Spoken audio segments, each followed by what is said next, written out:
SSC జీడీకి సంబంధించి మనకి notification అయితే రిలీజ్ చేశారు. సో దీనికి ఎగ్జామ్ షెడ్యూల్ ఎప్పుడు ఉంటుందంటే ఫిబ్రవరి నుంచి ఏప్రిల్ మధ్యలో మనకి ఎగ్జామ్స్ జరుగుతాయి. అంటే డిఫరెంట్ షిఫ్ట్లో జరుగుతాయి అన్నమాట.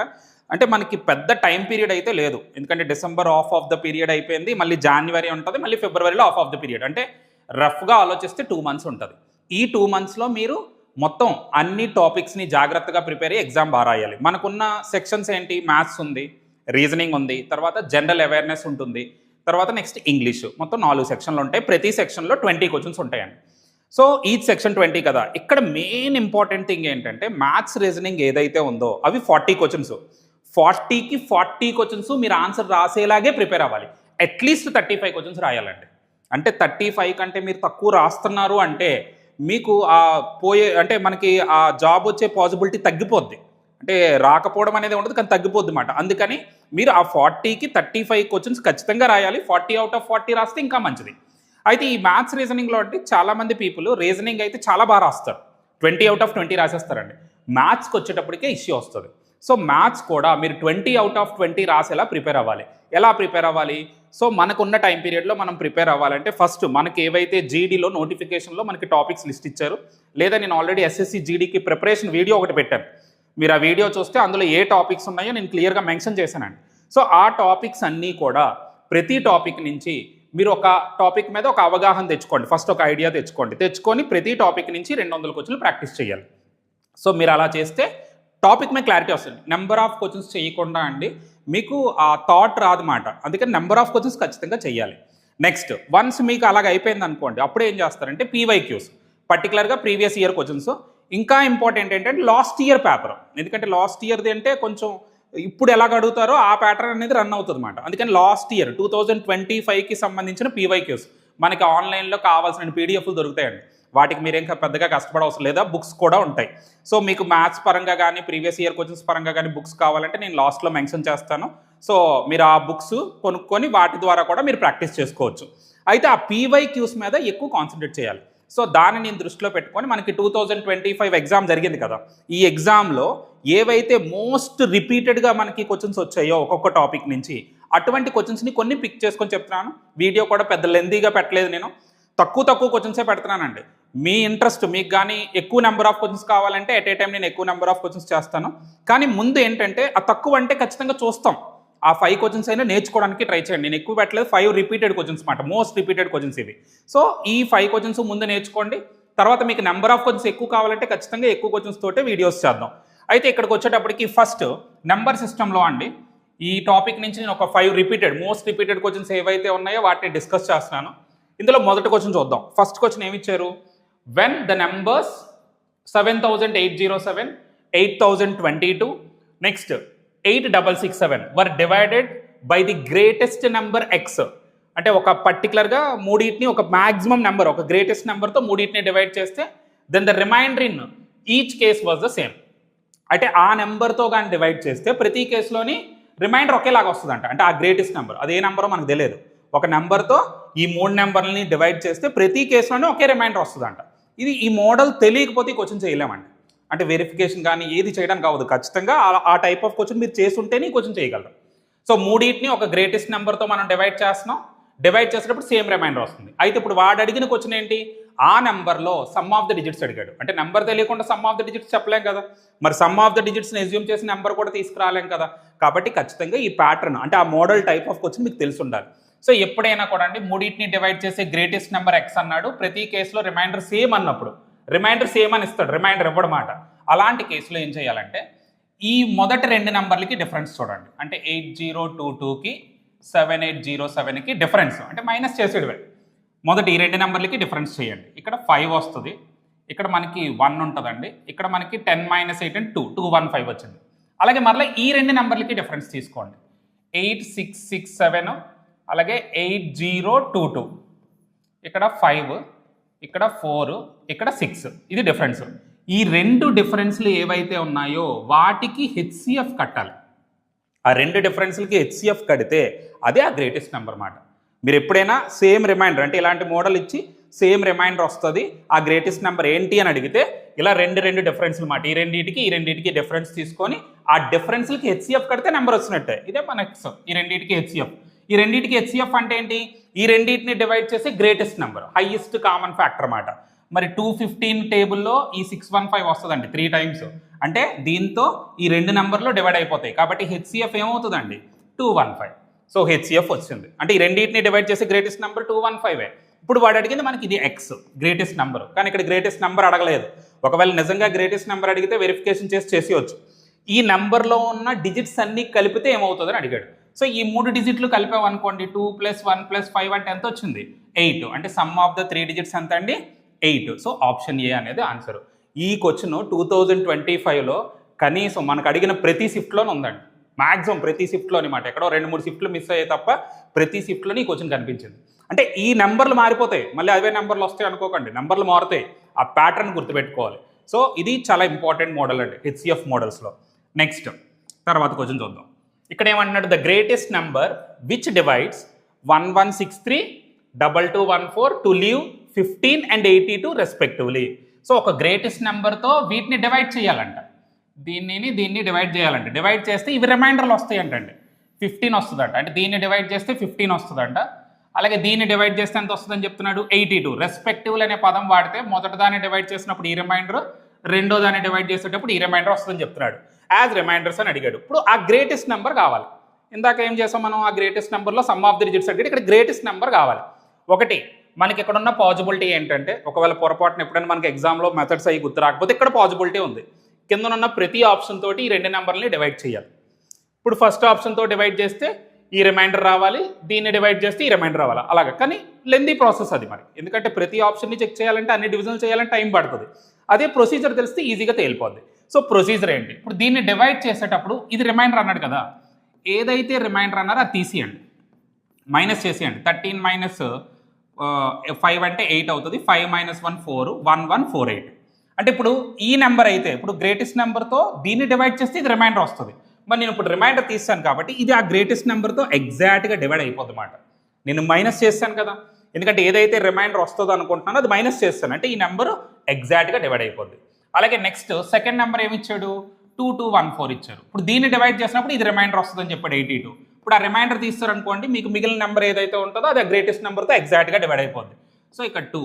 అలాగే నెక్స్ట్ 11 - 8 అంటే 3. ఇక్కడ 1, 2132. సో ఇవి నెంబర్లు. అంటే ఇప్పుడు ఈ రెండింటిని ఎగ్జాక్ట్గా డివైడ్ చేసే నెంబర్ కావాలి మనకి. దీన్ని ఎగ్జాక్ట్గా డివైడ్ చేసే నెంబర్ని మనం ఫైండ్ అవుట్ చేయాలి. దానికే మనం ఏం చేయాలి? హెచ్సిఎఫ్ కట్టాలి. అంటే ఈ రెండు నెంబర్లకి మీరు హెచ్సిఎఫ్ కడితే ఆ గ్రేటెస్ట్ నెంబర్ ఏంటో తెలిసిపోద్ది. సో మరి ఇలా రెండు నెంబర్లు ఇచ్చినప్పుడు హెచ్సిఎఫ్ అలా కడతారు. చూడండి ట్రెడిషనల్ మెథడ్ ఏది? 2132ని 1148తో డివైడ్ చేయండి. సో 1 వేయాలి ముందు. వేస్తే ఇక్కడ మనకి డిఫరెన్స్ చూడండి, 12 - 8 4 వస్తుంది. ఇక్కడ మనకి 2 ఉందండి. సో 2 అంటే ఏంటి? మళ్ళీ ఇక్కడ 12 - 4 8 వస్తుంది. ఇక్కడ 0 ఉంటుంది. ఇక్కడ నుంచి క్లారిఫై చేసుకుంటే 9 వస్తుందండి.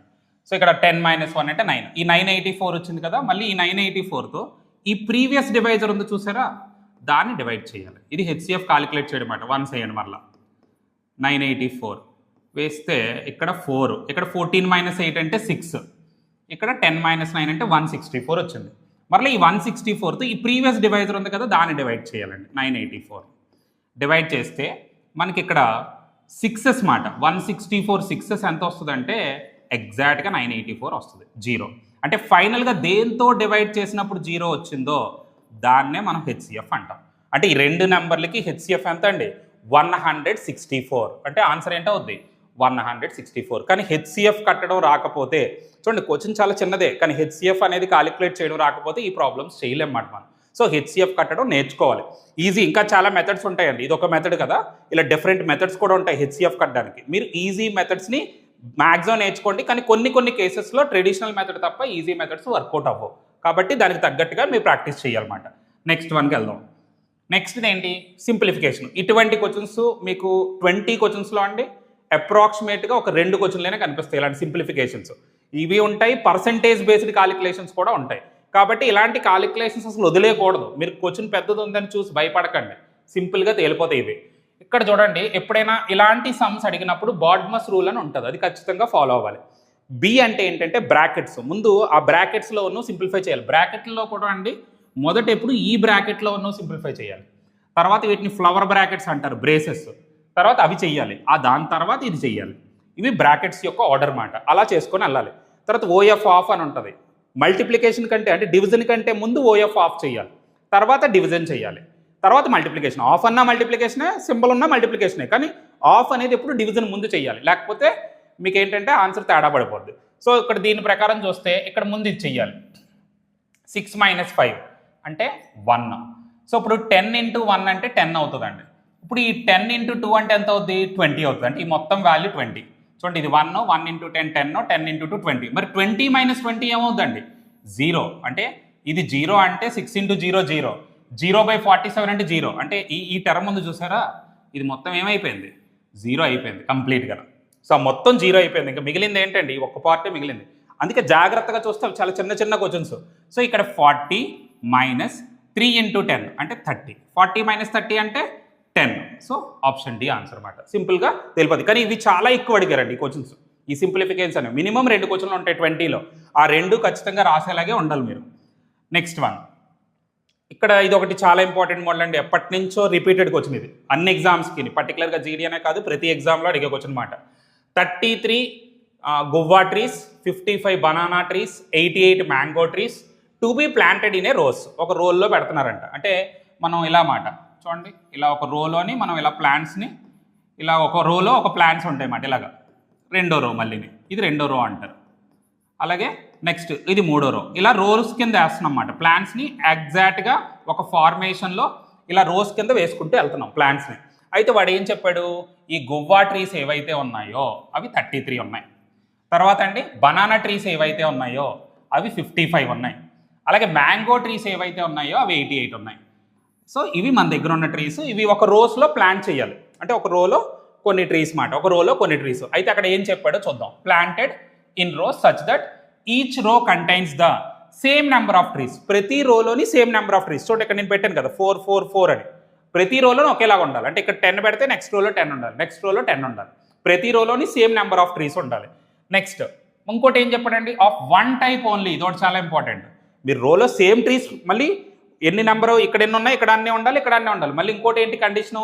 ప్రతి రోలో ఒకేలా టైప్ ఆఫ్ ట్రీస్ ఉండాలి. అంటే అన్ని రోలని ఇవన్నీ గువ్వా ట్రీస్ అయితే ఇవన్నీ మ్యాంగో అవ్వచ్చు, ఇవన్నీ బనానా అవ్వచ్చు. అంతేగాని కొన్ని గువ్వాకు కొన్ని మ్యాంగో పెట్టకూడదు ఒక రోలోని. ఒక రో మొత్తం ఒకే టైప్ ఉండాలి, అన్ని రోల్లోని సేమ్ నెంబర్ ఆఫ్ ట్రీస్ ఉండాలి. అలాగా ప్లాన్ చేయమంటున్నాడు. The minimum number of rows. ఆ విధంగా మీరు ప్లాన్ చేస్తే మినిమం ఎన్ని రోస్ వస్తాయి, అది వాడికి వచ్చింది. చాలా రిపీటెడ్, మోస్ట్ రిపీటెడ్ క్వశ్చన్ అండి. మీరు మ్యాక్సిమం అర్థం చేసుకోవడం ట్రై చేయండి. సో ఈ మినిమం ఎన్ని రోస్ వస్తాయి. ఇప్పుడు మనం సపోజ్ కనుక్కుందామండి ఎగ్జాంపుల్కి. మనం ఒక రోలోని 33 గువ్వా ట్రీస్ పెట్టిస్తాం అనుకోండి. ఒక రోలోని కంప్లీట్గా ఒక రో మొత్తం 33 గువ్వా ట్రీస్ పెట్టిస్తాను. మరి రెండో రోలో ఏం చేయాలి? ఇప్పుడు మ్యాంగో ట్రీస్ పెట్టాలి. 33 మ్యాంగో ట్రీస్ పెట్టాను. అప్పుడు నెక్స్ట్ ఏమవుతాయి? 22 మ్యాంగో ట్రీసే మిగిలాయి. మరి ఇక్కడ మిగిలిపోతున్నాయి, రోస్ ఈక్వల్ అవుతున్నాయి, అవ్వట్లేదు. సో ఈ ప్రాబ్లం వచ్చేస్తుంది. అందుకని వీటికి ఏం చేస్తారంటే, ఈ 3 నెంబర్లు ఇచ్చారు చూసారా, 33 ఒకటి, 88 ఒకటి, 55 ఒకటి ఇచ్చారా, ఆ మూడింటికి మీరు హెచ్సిఎఫ్ కడితే ఒక రోలో ఎన్ని ట్రీస్ పెట్టొచ్చో తెలుస్తుంది ముందు మీకు.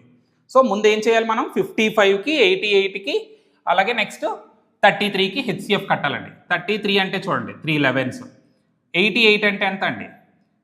8 11s, 55 అంటే ఎంత అండి? 5 11s, అంతేనా? సో ఇలా వచ్చాయి కదా.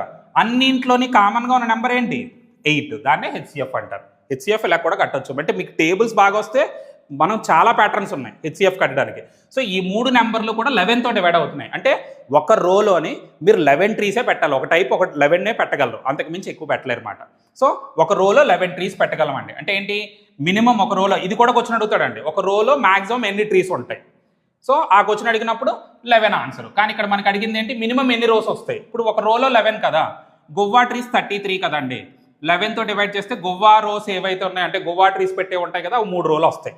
అలాగే బనానా ఉన్నాయి కదా 55 కదా, అంటే ఇవి 5 రోజులు వస్తాయి. అలాగే మ్యాంగో ట్రీస్ ఉన్నాయి కదా 88 కదా, ఇవి 8 రోస్ వస్తాయి. ఇప్పుడు ఈ మొత్తం అన్ని కలిపితే మనకి రోస్ అనేవి ఎన్నో తెలుస్తాయండి. టోటల్గా ఎన్ని రోస్ వచ్చాయండి? 16 రోస్. సో అంతకంటే తక్కువ వేయలేము. అవే మినిమం నెంబర్ ఆఫ్ రోస్. అంటే మినిమం రోస్ కావాలంటే ఒక రోలో మ్యాక్సిమం ట్రీస్ పెట్టాలి. ఒక రోలో మ్యాక్సిమం ఎన్ని ట్రీస్ పెట్టొచ్చు? 11. అది హెచ్సిఎఫ్ వాల్యూ. సో హెచ్సిఎఫ్ అనేది ఆ విధంగా మనకి యూజ్ అవుతుంది అన్నమాట. సో ఒక రోలో 11 ట్రీస్. సో 16 అనేది ఆన్సర్. Option D. ఇది రిపీటెడ్ క్వశ్చన్ అండి. చాలా బాగా నేర్చుకోవడానికి ట్రై చేయండి. అన్ని ఎగ్జామ్స్కి ఉపయోగపడే క్వశ్చన్ అన్నమాట ఇది. Next one, determine the largest 4-digit number that is exactly divisible by 15, 25, 40, 75. So A largest number ఈ నాలుగింటితో ఎగ్జాక్ట్గా డివైడ్ అవుతుంది అంటే లార్జెస్ట్ 4-digit నెంబర్ కావాలి, వీటన్నిటితోటి డివైడ్ అవ్వాలి. మనకి తెలిసిన లార్జెస్ట్ 4-digit నెంబర్ ఏంటి? 9999. ఎందుకంటే పెద్ద నెంబర్ ఉండదు. ఇదే మనకి తెలిసిన లార్జెస్ట్ 4-digit నెంబర్. కానీ మనకి కావాల్సిన క్వశ్చన్ ఏంటంటే ఇక్కడ ఏదైతే లార్జెస్ట్ 4-digit నెంబర్ ఉందో ఇక్కడున్న అన్ని నెంబర్స్ తోటి డివైడ్ అవ్వాలి. అయితే ఇక్కడ ఒక చిన్న లాజిక్ ప్లే చేద్దాం. 15 అంటే 3 × 5 అండి, అంటే 3 × 5 అని రాయొచ్చు. 25 ఇది డైరెక్ట్ డివిజిబిలిటీ రూల్ ఉంది, దాన్ని అందుకే ఏం చేయట్లేదు. 40 అంటే 5 × 8. తర్వాత 75 ఉంది కదండి, దీన్ని 3 × 25 అని రాయొచ్చు. అంటే ఇప్పుడు వీటన్నింటితో డివైడ్ అయ్యే లార్జెస్ట్ నెంబర్ ఇందులోది కావాలి మనకి, సింపుల్గా చెప్పాలంటే. సో ఇక్కడ ఉన్న ఆప్షన్లు ఉన్నాయి కదా, ఈ ఆప్షన్లోని ఏ ఆప్షను ఈ 4 నెంబర్లతోటి డివైడ్ అవుతుంది? పెద్ద నెంబర్, మళ్ళీ చిన్న నెంబర్ కదా, అందుకని పెద్ద నెంబర్ నుంచి వెరిఫై చేసుకుంటూ రావాలి. అదే మనకు ఆన్సర్ మాట. సో అయితే ఇక్కడ ఈ నెంబర్ ఉంది చూసారా, అన్ని 9లు ఉన్నాయి అనుకోండి, 5తో డివైడ్ అవుతుంది ఏంటి? అవ్వదు. ఎందుకంటే మనకి ఒక నెంబర్ 5తో డివైడ్ అవ్వాలంటే చివరిలో 0 కానీ 5 కానీ ఉండాలి. ఇక్కడ 0 లేదు, 5 లేదు, అంటే ఇది ఆన్సర్ కాదు. ఓకే, దాన్ని పక్కన పెట్టియండి. అలాగే నెక్స్ట్ ఒక నెంబరు 5తో డివైడ్ అవ్వాలంటే 0 కానీ 5 కానీ ఉండాలి. సో ఇవన్నీ చూడాలి. అంటే ఏ డివిజిబిలిటీ రూల్స్ చూడాలంటే 3 చూడాలి, 5 చూడాలి, నెక్స్ట్ 8 చూడాలి, 25. ఈ డివిజిబిలిటీ రూల్స్ అన్నీ చెక్ చేయాలండి. అయితే ఇక్కడ మనకి 5 పరంగా చూస్తే ఈ 3 ఆప్షన్లు వచ్చాయి. ఇంకోటి 25 చూడడం బెటర్ అండి. 5 అయిపోయింది, నేను 25 చూస్తున్నాను. 25కి డివిజిబిలిటీ రూల్ ఏంటంటే లాస్ట్లో 0 ఉండొచ్చు, 25 ఉండొచ్చు, 50 ఉండొచ్చు, 75 ఉండొచ్చు. ఈ 4 నెంబర్లో ఏ నెంబర్ ఉన్నా ఖచ్చితంగా నెంబర్ 25తో డివైడ్ అవుతుంది. చూడండి ఇక్కడ లేదు, ఆ నెంబర్లో ఏ నెంబరు లేదు. 00 లేదు, 25 లేదు, 50 లేదు, 75 లేదు. సో ఇది వదిలేయచ్చు. ఇంకా మిగిలిన 2 ఆప్షన్లు 25 వాళ్ళు. ఇప్పుడు నెక్స్ట్ ఏంటంటే 8 డివిజిబిలిటీ రూల్ అండి. 8 డివిజిబిలిటీ రూల్ ఏంటంటే లాస్ట్ 3 digits డివైడ్ అవ్వాలి. సో లాస్ట్ 3 ప్లేసెస్లో ఉన్న నెంబర్ డివైడ్ అవ్వాలి. నెక్స్ట్ 8తో డివైడ్ అవ్వాలంటే గ్యారెంటీగా ఈవెన్ నెంబర్ అయి ఉండాలి. ఇది ఈవెన్ నెంబర్ కాదు, ఇది కూడా ఆన్సర్ కాదు. ఇక మిగిలిన ఆప్షన్ ఏంటి? ఏ, అదే ఆన్సర్. అంటే మీకు డివిజిబిలిటీ రూల్స్ వస్తే ఆ క్వశ్చనే చేయవలసిన లేదు. ఒకవేళ చెయ్యాలంటే ఏం చెయ్యాలి? ఒకవేళ చెయ్యాలని అనుకుంటున్నాం అనుకోండి, ఈ ప్రాబ్లమ్నే మనం చెయ్యాలి అంటే ముందు ఈ నెంబర్లన్నిటికీ ఎల్సిఎం కట్టాలి. 15 అంటే ఎంత అండి? 3 × 5. నేను ప్రైమ్ ఫ్యాక్టరైజేషన్ చేస్తున్నాను. 25 అంటే 5 స్క్వేర్, 40 అంటే 8 5s అండి, 2³ × 5, 75 అంటే 5 స్క్వేర్ × 3. దీనికి నేను ఎల్సిఎం కడుతున్నానండి. ఎల్సిఎం ఇలా కూడా కట్టొచ్చు, చాలా మెథడ్స్ ఉంటాయి. ఇందులో నేను 5 తీసుకోవాలి, అది హైయెస్ట్ పవర్తో తీసుకోవాలి. మళ్ళీ 2 తీసుకోవాలి, హైయెస్ట్ పవర్తో తీసుకోవాలి. అలాగే 3 ఉందండి. ఈ మూడింటిని మల్టిప్లై చేస్తే నాకు ఎల్సిఎం వాల్యూ వస్తుంది. 5 స్క్వేర్ 25, 2³ 8 × 3 అండి. సో 25 × 8 అంటే 200, × 3 అంటే 600 ఎల్సిఎం. ఇప్పుడు ఈ ఎల్సిఎంతో అన్నింటికంటే లార్జెస్ట్ నెంబర్ ఇదే కదా, దీన్ని డివైడ్ చేయాలి. చేస్తే 600 వన్స్ అండి, వేసేయండి. 993, తర్వాత 6 టైమ్స్ వేస్తే 3600. సో 993. సో ఇది రిమైండర్ మిగిలిపోయింది, ఇంకా డివైడ్ చేయలేం కదా, దీన్నే రిమైండర్ అంటారు. అంటే ఈ రిమైండర్ ఎక్కువైపోయింది, ఇది కానీ లేకపోతే ఆ నెంబర్తో ఎగ్జాక్ట్గా డివైడ్ అయిపోద్ది. కాబట్టి ఏదైతే ఎక్కువైపోయిందో అది చూడండి, ఆ 399 ఉంది చూసారు, ఏదైతే ఎక్కువైపోయిందో అది మైనస్ చేసేయాలండి. సో 399ని మైనస్ చేస్తే మనకి కావాల్సిన నెంబర్ వచ్చేస్తుంది 9600. ఒకవేళ మెథడ్ అయితే ఇలా చేయాలి. లార్జెస్ట్ నెంబర్ని వాటి అన్నిటికీ ఎల్సిఎం కట్టి, ఎల్సిఎంతో కడితే ఆ రిమైండర్ ఏది వస్తుందో అది మైనస్ చేస్తారనుకోండి, ఎగ్జాక్ట్గా డివైడ్ అయ్యే నెంబర్ వస్తుంది. సో ఇవి రిపీటెడ్ అయిన క్వశ్చన్స్ అండి, బాగా రిపీట్ అయిన క్వశ్చన్స్. అలా మోస్ట్లీ ప్రతి టాపిక్ పెడతారు. మీకు ఎక్కువ క్వశ్చన్స్ కావాలంటే ఎక్కువ క్వశ్చన్స్ పెడదాం, కానీ ముందు తక్కువైనా మీరు ముందు బాగా వాచ్ చేయండి. ఎక్కువ నెంబర్ ఆఫ్ క్వశ్చన్స్ చేయడానికి ట్రై చేయండి. మీకు ఏంటంటే బుక్స్ పరంగా ఏమైనా హెల్ప్ కావాలని అనుకుంటే అరిహంత్ బుక్స్ ఉంటాయి, ప్రీవియస్ ఇయర్ పేపర్స్ ఉంటాయండి అరిహంత్. సో అది కొనుక్కోండి. ఎస్ఎస్సి జీడీకి సంబంధించి ప్రీవియస్ ఇయర్ పేపర్స్ బుక్ ఒకటి రిలీజ్ చేశారు, అది మీకు బాగా హెల్ప్ అవుతుంది. ఒకవేళ మ్యాథ్స్ టాపిక్లోనే ఒక్కొక్క టాపిక్ నుంచి ఎక్కువ క్వశ్చన్ చేయాలనిపిస్తే R S Aggarwal the best book మాట. మీకు ఎక్కువ అంటే 300-400 క్వశ్చన్స్ ఉంటాయండి ఒక్కొక్క టాపిక్ నుంచి. సో మీరు అవగానే చేశారంటే మ్యాథ్స్లో అద్భుతంగా చేయగలుగుతారు. Okay, all the best.